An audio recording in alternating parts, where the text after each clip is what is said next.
What's up everybody, Mike with Trails, Tales, and Boondocking. We're here today to show you how to put a screen door on a 2023 ProMaster van.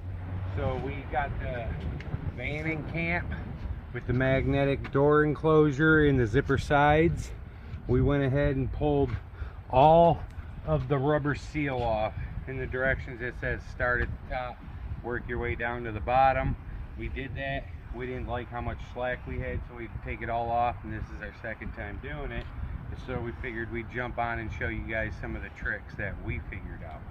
We took it all off all the way around to make it easier, and we started at the bottom so we can line up our floor line, which I don't know if other ones with the step in that goes and you got a little bit of room for play adjustment, that matters. So we had to start at the bottom. So we took it all off, cleaned the seal, put this on. They give you these little metal clips and everything all the way around it. Use as many as you got. We took, before we pulled our rubber seal down, we made a line on it right here and made a line on the van so we know where it lines up. So when we start to put the rubber back on, we're going to line those two lines up, and everything should line up all the way around. That way you know you don't have extra in one area. It's not tightened on one way or the other. So we're going to go ahead and get this on. Start at the top and work your way around. When you get to the corners, use a hammer to pound it up in there to get it real tight. That way you don't have a bunch of extra slack at the bottom. When you're done, you got a bunch gapped up. So we're going to do that, and we'll be back to show you how it looks when it's done. Alright guys, we're back.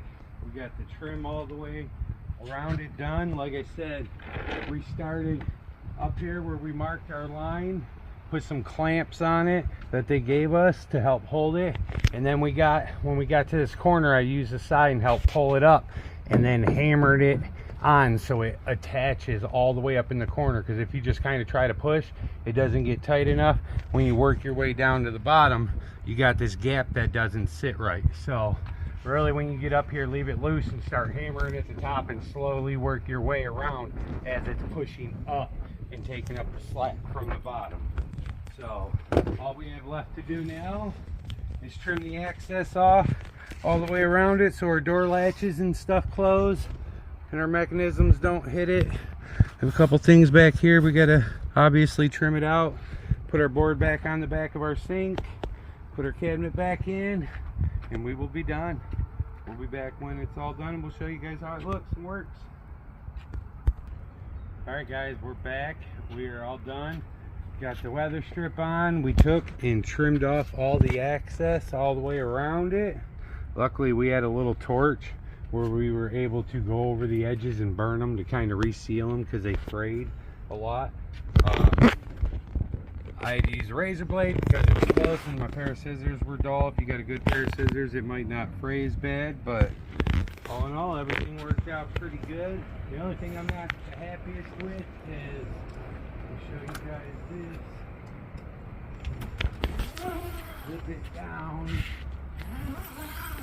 The magnetic closure doesn't 100% seal. If you look, you can see some bugs are going to get in. And I've noticed it's some of the polarities are off. Some of the polarities connect at the edges and some overlap like this. So it's all different all the way up it and everything. And I know it's not something they tried to do because it'll be a few in line like this and then it'll go every other is backwards and stuff. So I think just the polarities weren't the best and everything. So we're gonna have to do a little playing with it to make sure bugs don't get in all the time. But we are on our 3-month snowbird trip and we are in Cocoa Beach area now, and we're heading towards the Everglades. So this is going to be a must-have down there. And we'll just deal with this one for now. But all in all, it cost us about $120.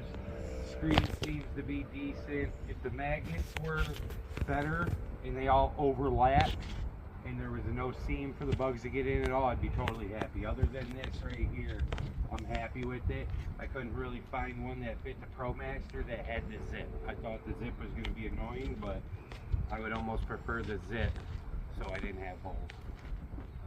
That's it, guys. 2023 ProMaster sliding door, screen door assembly and everything. We're all done. Peace.